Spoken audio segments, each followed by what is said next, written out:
Smart Viewers, pernah nggak sih kalian ngerasa bingung?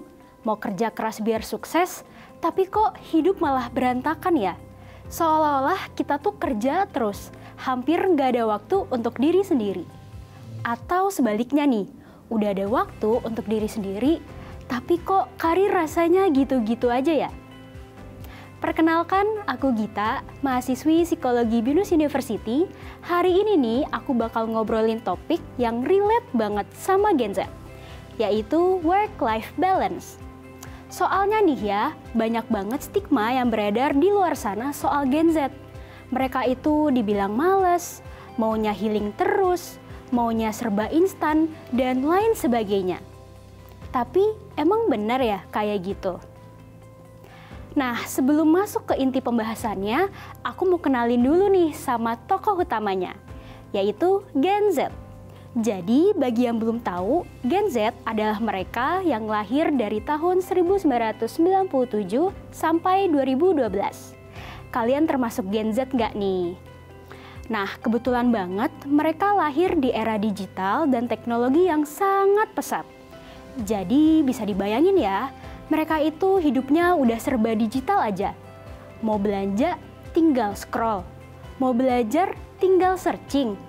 Mau kerja, bisa dari laptop, bahkan HP. Karena ini, Gen Z punya cara pandang baru tentang dunia kerja. Bagi mereka, dunia kerja itu nggak soal 9 to 5, tapi soal fleksibilitas, kebebasan, dan tetap produktif tanpa menghilangkan waktu pribadi. Untuk membahas ini, aku menggunakan model PERMA yang dikembangkan oleh Martin Seligman untuk menjelaskan sedikit nih Smart Viewers, kenapa sih work-life balance itu penting untuk Gen Z? Yuk kita bahas satu persatu. Kita mulai dari yang pertama, positive emotion. Tenang, bahagia, tetap fokus. Gen Z tahu kalau kerja keras itu penting, tapi mereka juga tahu kalau pikiran stres itu bisa mengganggu pekerjaan mereka. Coba aja deh bayangin, setelah seminggu kita dipenuhi dengan jadwal yang padat, akhirnya kita bisa nonton, jalan-jalan, atau sekedar rebahan.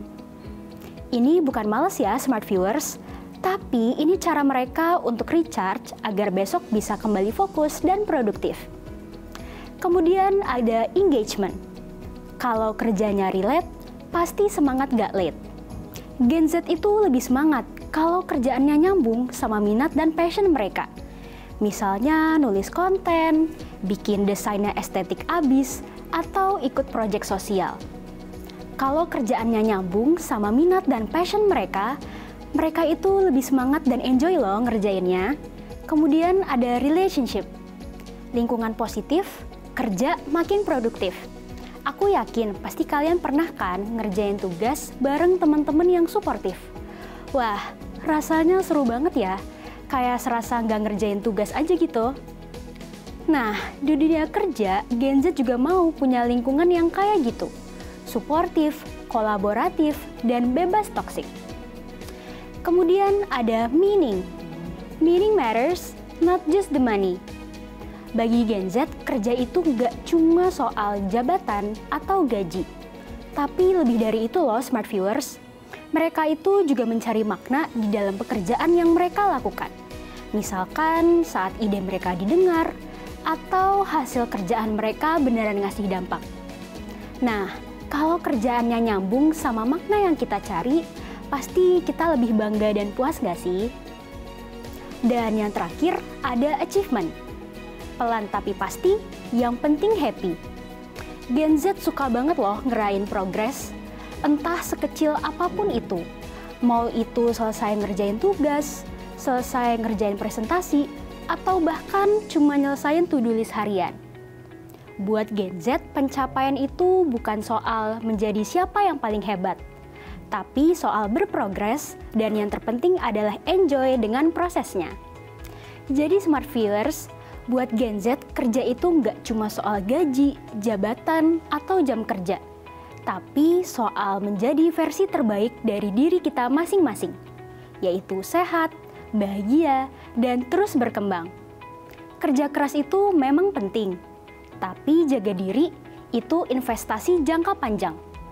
Karena hidup bukan soal kerja terus-terusan, melainkan soal ngerasa hidup di setiap harinya. Thank you for watching. Semoga kalian nemuin versi balance dari diri kalian masing-masing ya, Smart Viewers. Sampai jumpa!